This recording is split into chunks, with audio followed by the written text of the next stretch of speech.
आज के लेक्चर में हम बात करेंगे म्यूटेशंस के बारे में। तो आज का हमारा टॉपिक है म्यूटेशन।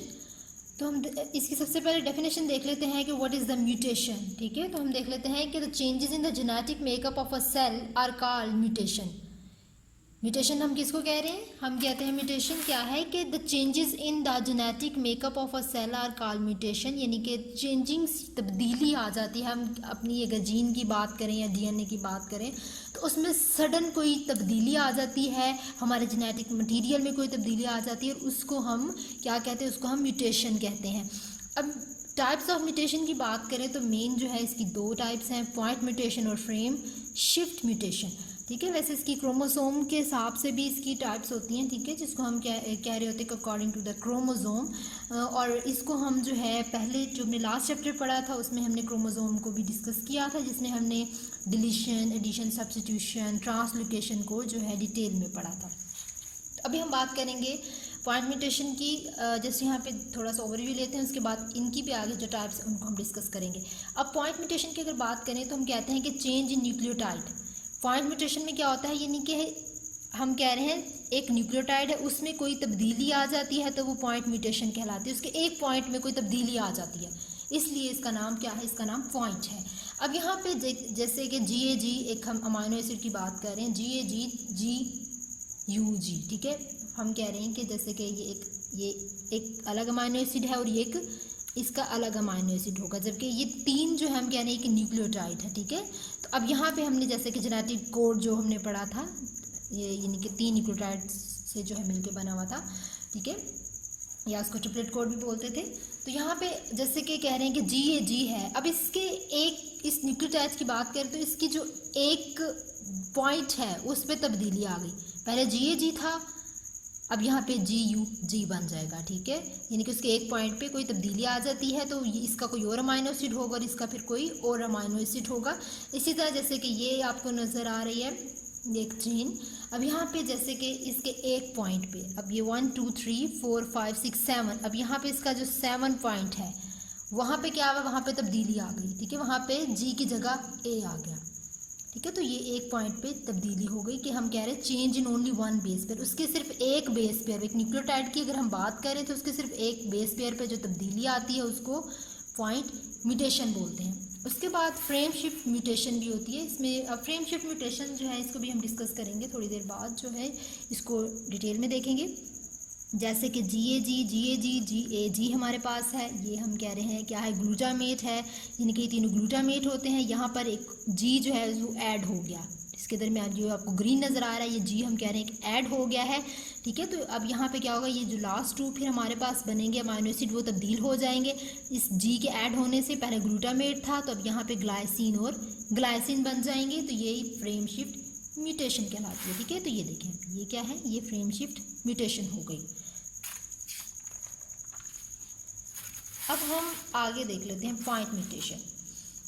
अब हम पॉइंट म्यूटेशन को फर्दर जो है डिटेल में पढ़ेंगे। ठीक है, तो अब पॉइंट म्यूटेशन की अगर बात करें तो उसकी जो पहली टाइप है वो क्या है? बेस पेयर सब्स्टिट्यूशन है, जबकि उसकी जो सेकंड टाइप है वो है बेस पेयर इंसर्शन और डिलीशन, और इसको फ्रेम शिफ्ट म्यूटेशंस भी बोलते हैं। इसका अब आपको ओवरव्यू जो है हमने ले लिया, समझ आ जाएगी आसानी से कि what is the frame shift mutation. ठीक है, अब हम इसको जो है स्टेप वाइज डिटेल में पढ़ते जाएंगे। तो सबसे पहले हम बात ये करेंगे, अब ये हम पॉइंट म्यूटेशन की दो टाइप्स की बात कर रहे हैं। ठीक है, अब पॉइंट म्यूटेशन को हम क्योंकि म्यूटेशन में हम पॉइंट म्यूटेशन को लेके चल रहे हैं, तो अब बेस पेयर सब्स्टिट्यूशन की अगर बात करें, what is the base pair substitution? अब बेस पेयर सब्स्टिट्यूशन हम कह रहे हैं कि the replacement of one nucleotide and its partner from the complementary DNA strand with another pair of a nucleotide is called base pair substitution। हमने क्या कहा कि एक रिप्लेसमेंट हो रही है वन न्यूक्लियोटाइड की and its partner from the complementary DNA। अब हम जैसे कि बात करते थे जिसको हम सेंट्रल डोग्मा बोलते हैं कि DNA से RNA बनता है, RNA के बाद प्रोटीन की सिंथेसिस होती है। तो हम कह रहे हैं पहले DNA में चेंज होती है, फिर RNA में होती है, देन फिर प्रोटीन में। अब यहाँ पे जिसका कम्प्लीमेंट्री DNA बनता है उसमें क्या होता है कि उसमें जो न्यूक्लियोटाइड की रिप्लेसमेंट हो जाती है, ठीक है, किसी और पेयर से, यानी कि एक न्यूक्लियोटाइड जैसे कि हमने बात की जी की जगह ए आ जाता है, जैसे कि ये यहाँ पे हम सी जी कर लेते हैं, ठीक है। एक न्यूक्लियोटाइड है, अब हम यहाँ कह रहे हैं कि एक न्यूक्लियोटाइड है, उसकी जगह कोई और न्यूक्लियोटाइड आ जाता है, ठीक है। हम कह रहे हैं कि एक पेयर है न्यूक्लियोटाइड का, उसकी जगह कोई और पेयर न्यूक्लियोटाइड ले लेता है, तो इसको हम कह रहे हैं बेस पेयर सब्स्टिट्यूशन। अब बेस पेयर सब्स्टिट्यूशन की अगर बात करें तो बेस पेयर सब्स्टिट्यूशन जो है इसकी भी फर्दर कुछ टाइप्स होती हैं, ठीक है। तो बेस पेयर सब्स्टिट्यूशन की भी टाइप्स होती हैं, यानी कि इसकी भी फर्दर आगे हम इसके भी स्टेप्स पढ़ेंगे कि बेस पेयर सब्स्टिट्यूशन किन टाइप्स में होता है। सबसे पहले हम बात करेंगे मिससेंस स्ट्रैंड, ठीक है। सबसे पहले हम बात करेंगे किसकी, मिससेंस स्ट्रैंड की। अब मिससेंस स्ट्रैंड हम किसको कहते हैं, जैसे ये आपको नज़र आ रहा है, हम कह रहे हैं कि ये क्या है, ये एक अमाइनो एसिड है टायरोसिन, ये एक अमाइनो एसिड है टायरोसिन जो यूएसी है, ठीक है।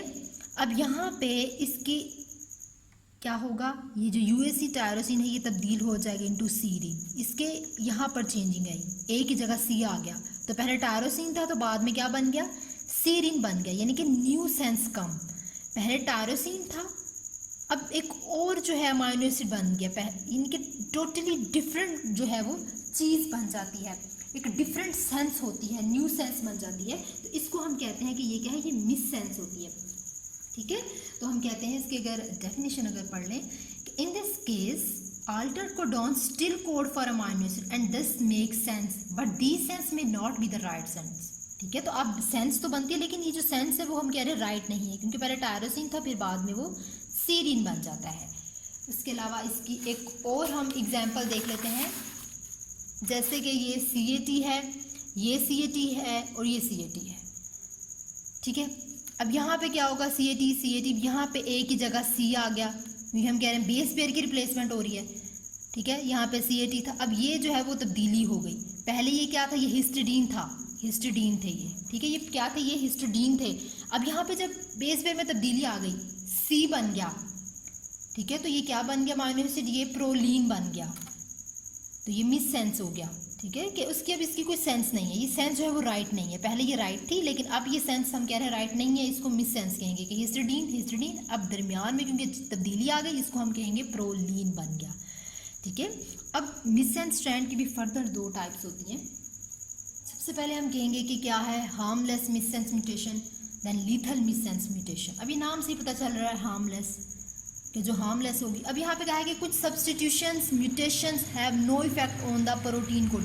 अब कुछ ऐसी सब्सटीट्यूशन होती हैं, तब्दीलियाँ होती हैं जिनका जो प्रोटीन कोडेड होता है उस पर इफेक्ट नहीं होता, ठीक है। जैसे कि UAC UAU, यहाँ पे UAC था टायरोसिन था, यहाँ पे इसकी लास्ट वाली जो बेस पेयर है यहाँ पे तब्दीली आई, U था, जैसे ये मिसाल के तौर पे हम समझने के लिए है कि UAC था UAU आ गया, अब ये भी टायरोसिन था ये भी टायरोसिन था, तो तब्दीली तो आई लेकिन कोई हमें पता नहीं चला कि इसकी प्रोटीन की जो कोडेड हो रही है वो उस पर कोई इफेक्ट हुआ या नहीं हुआ, तो यहाँ पर उसकी जो प्रोटीन कोडेड पे जो इफेक्ट है वो नहीं होगा। तो some substitutions mutations have no effect on the protein coded and that is the tyrosine, ठीक है, UAC इज द टायरोसिन, उसके बाद तब्दीली आई, then again tyrosine is formed, ठीक है, टायरोसिन दोबारा से बन गया, ये हो गया हार्मलेस, ये कोई खतरा नहीं था। अब नेक्स्ट हम बात करेंगे लीथल मिस सेंस की। नेक्स्ट हम बात करेंगे लीथल मिस सेंस। लीथल जाहिर है वो हार्मलेस था, तो अब ये हार्मफुल होगा, ठीक है। तो ठीक है, एक चीज़ जो हमने पढ़ी वो हम कह रहे हैं नुकसानदेह नहीं थी, लेकिन अब इसकी बात करेंगे तो हम कहेंगे ये नुकसानदेह होगी, ये डेंजरस होगी। तो लीथल मिस सेंस म्यूटेशन में क्या होगा कि अल्ट्रेशन यानी कि तब्दीली हो जाती है, alteration of a single amino acid in area of a protein. अब क्या होता है कि एक हम कह रहे हैं कि सिंगल अमाइनो एसिड, हम कह रहे हैं कि एक एरिया है प्रोटीन का, उसमें एक भी सिंगल अमाइनो एसिड में तब्दीली आ जाती है, ठीक है। एक हम कह रहे हैं कि एरिया ऑफ द प्रोटीन है, ठीक है, हमने कह दिया कि इंपॉर्टेंट एरिया है प्रोटीन का, उसके एक हिस्से में, जैसे कि फॉर एग्जांपल ये एक एरिया है, उसके एक हिस्से में तब्दीली आ गई है। अब उस तब्दीली की वजह से क्या होगा, इसमें बहुत सी तब्दीलियाँ आ जाएंगी, इसकी फंक्शन में, इसकी ट्रांसलेशन में तब्दीली आ जाएगी, और ये जो तब्दीली होगी, अब हम कह रहे हैं ये जो म्यूटेशन होगी, जो चेंजिंग्स होंगी, ये बहुत ज़्यादा ख़तरनाक होंगी, डेंजरस होंगी, जो क्या क्रिएट करेंगी, यूजलेस और लेस एक्टिव प्रोटीन क्रिएट करेंगी। अब इन म्यूटेशंस की मदद से जो प्रोटीन बनेगी वो यूजलेस होगी, वो किसी काम की नहीं होगी, ठीक है, वो इतनी ज़्यादा एक्टिव भी नहीं होगी, वो लेस एक्टिव प्रोटीन जो है वो बनेगी। तो अब हमने मिससेंस स्ट्रैंड यानी कि बेस पेयर सब्स्टिट्यूशन जो है वो हमने पढ़ लिया। हमने उसकी फर्दर जो है उसमें टाइप मिससेंस स्ट्रैंड पढ़ी, मिससेंस की आगे फर्दर दो टाइप्स पढ़ी, एक हार्मलेस मिससेंस है और एक लीथल मिससेंस म्यूटेशन है। ठीक है, तो बेस पेयर सब्स्टिट्यूशन की भी हमने पहली टाइप पढ़ी है और वो थी मिससेंस स्ट्रैंड। ठीक है, अब हम इसकी बात करेंगे दूसरी टाइप की, बेस पेयर सब्स्टिट्यूशन की दूसरी टाइप की बात करेंगे और वो है नॉनसेंस म्यूटेशन। ठीक है, I don't know why this name is the nonsense. ठीक है, यहाँ पे हमने पहले ही टाइप मिससेंस पढ़ी। ठीक है, पहले हमने क्या पढ़ा, हमने मिससेंस को पढ़ा। अब हम पढ़ेंगे उसकी नॉनसेंस म्यूटेशन को। नॉनसेंस म्यूटेशन क्या होगी, हम कहते हैं नॉनसेंस म्यूटेशन होती है कि alteration in the changings of the codon of an amino acid to a stop signal are called nonsense mutation. यानी कि एक अमाइनो एसिड, हम कह रहे हैं कि अमाइनो एसिड है हमारे पास, उसमें चेंज हुआ, यानी कि कोडॉन की अगर बात करते हैं, ये कोडॉन ही कहलाता है ना, जेनेटिक कोड, इसको कोडॉन बोलते हैं। अब यहाँ में एक हम कह रहे हैं कि अमाइनो एसिड में तब्दीली हो जाती है और क्या होता है कि फिर एंड पे स्टॉप सिग्नल बन जाता है। ठीक है, अब यहाँ पे जैसे एक एग्जांपल पढ़ लेते हैं, आपको फिर आसानी से समझ आ जाएगी कि नॉनसेंस का क्या मतलब है। कि पहले ये टायरोसिन था, जैसे कि यूएसी टायरोसिन था, अब यहाँ पे यूएसी की जगह क्या होगा, एक जी आके अटैच हो जाएगा, तो ये क्या है, ये स्टॉप सिग्नल है, इसके आगे कोई ट्रांसलेशन ट्रांसक्रिप्शन नहीं होनी। यानी कि नॉनसेंस इसको इसलिए कहा गया क्योंकि एक कोडॉन में एक अमाइनो एसिड तब्दील हो जाता है और वो किस में तब्दील होगा, वो स्टॉप सिग्नल में तब्दील हो जाएगा। फिर वहाँ पर हम कहेंगे जब वो स्टॉप सिग्नल में तब्दील हो जाएगा तो फर्दर कोई काम नहीं होगा, कोई एक्टिविटी नहीं होगी, इसलिए इसको नॉनसेंस कहा जाता है। ठीक है, तो हमने कह दिया है कि इसको नॉनसेंस क्यों कहा जाता है, क्योंकि ये टर्मिनेशन एंड है, यहाँ पे ख़त्म हो जाती है सारी चीज़ें, टर्मिनेशन पॉइंट है। ठीक है, तो ये नॉनसेंस म्यूटेशन है। उसके बाद हम पॉइंट म्यूटेशन की सेकंड टाइप को डिस्कस कर लेते हैं, यानी कि जो हम कह रहे हैं base pair mutation, base pair insertion और डिलीशन और दी फ्रेम शिफ्ट म्यूटेशन। ठीक है, तो हम अब म्यूटेशन पढ़ रहे हैं, इसमें अब हम सेकंड बी पार्ट पढ़ लेते हैं, वो है बेस पेयर इंसर्शन और डिलीशन। ठीक है, अब base pair insertion and deletion, जिसको हम फ्रेम शिफ्ट म्यूटेशंस भी बोल रहे हैं। ठीक है, तो मोस्टली जो है म्यूटेशन की आपने पहली क्लासेस में जो टाइप्स पढ़ी होंगी उसमें आपने एक पॉइंट म्यूटेशन टाइप पढ़ी होगी, उसके बाद फ्रेम शिफ्ट पढ़ी होगी, उसके बाद आपने क्रोमोसोम जो है कि क्रोमोसोम जीन में जो है वो म्यूटेशंस पढ़ी होंगी। ठीक है, तो अब यहाँ पर आप जो है वो डिटेल में पढ़ रहे हैं। ठीक है, हर टाइप की फर्दर जो है वो टाइप्स हैं। ठीक है, तो वो मैंने जस्ट पहले आपको जो है पुरानी क्लासेस में आपने पढ़ा था, तो वो जस्ट उसका हवाला दिया था। तो अब हम बेस पेयर इंसर्शन और डिलीशन और फ्रेम शिफ्ट म्यूटेशन को पढ़ेंगे, यानी कि हमारे पॉइंट म्यूटेशन की जो सेकंड पार्ट है वो है। अब यहाँ पे क्या होगा, जाहिर सी बात है इंसर्शन और डिलीशन से पता चल रहा है, इंसर्ट करना और डिलीट करना। अब यहाँ पे एडिशन और लॉसेस ऑफ वन और more nucleotide pair in a gene. अब एक जीन है उसमें या तो ऐड होगा या फिर न्यूक्लियोटाइड रिमूव होगा। ठीक है, तो these mutations have a more dangerous effect, और ये जो इफेक्ट होता है ये बहुत ज़्यादा डेंजरस होता है। इसकी वजह से क्या होता है कि वो it may alter the reading frame of the genetic message. जो हम कह रहे हैं जीन्स हमें जेनेटिक मैसेज दे रही है ना, हमारा डीएनए हमें मैसेज दे रहा है, तो उसमें जो वो मैसेज दे रहा है उसके जो रीडिंग फ्रेम है, मैसेंजर आरएनए का हमने जो काम पढ़ा था वो रीडिंग फ्रेम पढ़ा था कि जब वो सारा काम रीड कर लेता है देन आगे वो ट्रांसफ़र करता है। ठीक है, तो वो जो जेनेटिक मैसेज है उसमें क्या होता है, उसमें तब्दीली आ जाती है, उसके जो रीडिंग फ्रेम है उसमें तब्दीली आ जाती है और फिर वो मैसेज जो है वो सही तरह से आगे कन्वे नहीं कर पाता। जैसे फॉर एग्जांपल हमने एक एग्जांपल ली थी GAG ग्लूटामेट ग्लाइसिन ग्लाइसिन, यहाँ पे जी ऐड हो जाता है और फिर ये दो अमाइनो एसिड तब्दील हो जाते हैं। अभी तो यहाँ पे हम कह रहे हैं एडिशन हुआ, या फिर ऐसा हो सकता है डिलीशन में कि इसका ये ए आप रिमूव कर दो या फिर आप ये जी रिमूव कर दो, तो इसमें डिलीशन हो जाएगा। तो ये बेस पेयर इंसर्शन और डिलीशन हो गया। अब इसमें एक और जो है पॉइंट है, ये तो भी हमने टाइप्स की बात की, अब हम इसमें एक और पॉइंट है वो है mutagenesis. What is the mutagenesis? अब म्यूटाजेनेसिस क्या होता है कि the creation of mutations is called mutagenesis. कि जो म्यूटाजेनेसिस की क्रिएशन म्यूटेशंस की जो क्रिएशन है वो कहलाती है म्यूटाजेनेसिस। कि the creation of mutations is called mutagenesis. अब 1920s में हरमन मुलर ने, एक साइंटिस्ट था हरमन मुलर, इसने एक एक्सरे जेनेटिक चेंजेस ने ड्रोसोफिला में डिस्कवर किया, यानी कि एक ड्रोसोफिला था, ठीक है। उसमें क्या किया, उसने एक्सरे जो था उसमें जेनेटिक चेंजेस को डिस्कवर किया। ड्रोसोफिला का जो एक्सरे था उसमें जेनेटिक चेंजेस देखी, ठीक है। तो इसने क्या, इसको हम कह रहे हैं कि द क्रिएशन ऑफ म्यूटेशंस, कि जो म्यूटेशंस की क्रिएशन हुई वो म्यूटाजेनेसिस कहलाती है। अब फिर क्या हुआ, जब उसने डिस्कवर कर लिया, ठीक है, तो अब यहाँ पे हम कहते हैं कि इसने उस ड्रोसोफिला का, जिसके एक्सरे में जेनेटिक चेंजेस की हम बात कर रहे हैं, उसके एक्सरे में जो है म्यूटेशन थी, उसमें क्या किया, उसने उसकी स्टडी की। इसने इस ड्रोसोफिला को लिया और इसने उसकी जेनेटिक स्टडी स्टार्ट कर दी, ठीक है।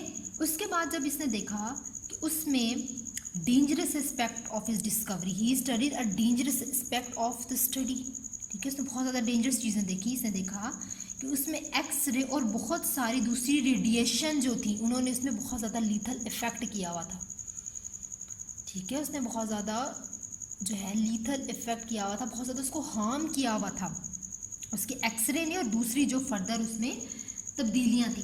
अब म्यूटाजेनेसिस जो है वो बहुत से तरीक़ों से हो सकती है, जैसे कि आप कह सकते हैं कि डीएनए रेप्लिकेशन है, या रिपेयर है, रिकम्बिनेशन का प्रोसेस है, या बेस पेयर सब्सटीट्यूशन है, इंसर्शन है, या डिलीशन है।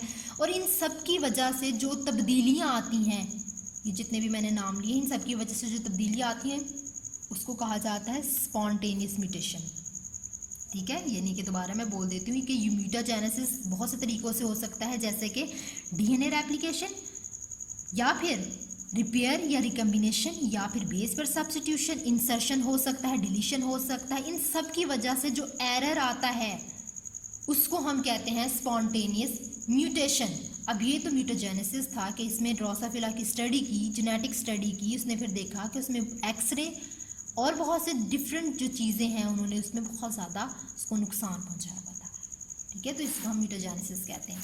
अब व्हाट इज़ अ म्यूटेजन, आपसे म्यूटेजन की डेफिनेशन भी पेपर में पूछी जा सकती है। अब म्यूटेजन हम कहते हैं कि ये एक केमिकल और फिजिकल एजेंट होता है जो कि म्यूटेशन काज करता है। म्यूटेजन एक केमिकल है और या फिजिकल एजेंट हो सकता है जो कि म्यूटेशन काज कर सकता है। अब केमिकल और फिजिकल एजेंट कौन से हैं, अब हम ये देख लेते हैं। सबसे पहले हम देख लेते हैं एक्सरेज और अल्ट्रावायलेट रेडिएशंस की अगर बात करें, ठीक है। जैसे कि कुछ रेडिएशंस होती हैं जो कि म्यूटेशन जो है वो काज करने का सबब बनती हैं, तो एक्सरेज और जो अल्ट्रावायलेट जिसको यूवी भी बोलते हैं, ये क्या करती है, ये म्यूटेशन काज करती है। ये एग्जाम्पल है किसकी, फिजिकल म्यूटेजेंसी। अगर आपसे क्वेश्चन पूछा जाए कि फिजिकल म्यूटेजेंस की कौन सी एग्जाम्पल है, तो आप क्या जवाब देंगे, एक्सरेज और अल्ट्रावायलेट। अब जब इसने ये स्टडी किया था, तो इसने जब जेनेटिक स्टडी किया था, तो उसमें जो फिजिकल म्यूटेजेंस थे वो एक्सरेज थे और रेडिएशंस थी, ठीक है। तो ये इसने डिस्कवरी की थी कि एक्सरेज जो है उन्होंने जेनेटिक चेंजेस जो है उनको लीथल इफेक्ट किया था, ठीक है। तो ये हमने देख लिया, ये इसकी फिजिकल म्यूटेजेंस थी। अब इन्होंने क्या, अब यहाँ पे देख लेते हैं कि ये क्या काम करती हैं। It produce mutation in DNA, ये जो डीएनए होता है उसमें म्यूटेशन का काम करती है, म्यूटेशन प्रोड्यूस करती हैं। अब हम बात करते हैं केमिकल म्यूटेजेंस की। What is the chemical mutagens, chemical mutagens में हमारे पास हम कहते हैं कि बहुत ज़्यादा कैटेगरीज होती हैं केमिकल म्यूटेजेंस की। कुछ जो कैटेगरीज की अगर कुछ हम कह रहे हैं कि बहुत ज़्यादा कैटेगरीज होते हैं, लेकिन अगर हम बात करें कुछ की, तो वो है बेस एनालॉग्स, ठीक है। अब बेस एनालॉग्स हम कहते हैं क्या है, एक केमिकल है जो कि एक नॉर्मल डीएनए की बेसिस की तरह का दिखाई देता है, बट दे पेयर इनकरेक्टली।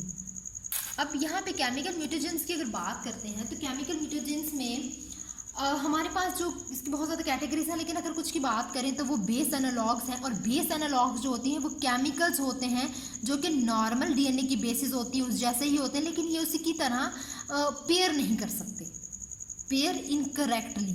यानी कि जैसे फॉर एग्जांपल इसका पेयर इनकरेक्टली का क्या मतलब है कि जैसे उसने ऐसे लगना था, जैसे ये करेक्ट पेयरिंग है तो वो इस तरह लग जाएगा, ठीक है। लग तो एक जैसा रहा है बट दे पेयर इनकरेक्टली, इस तरह पेयर करने के बजाय दे पेयर, ठीक है।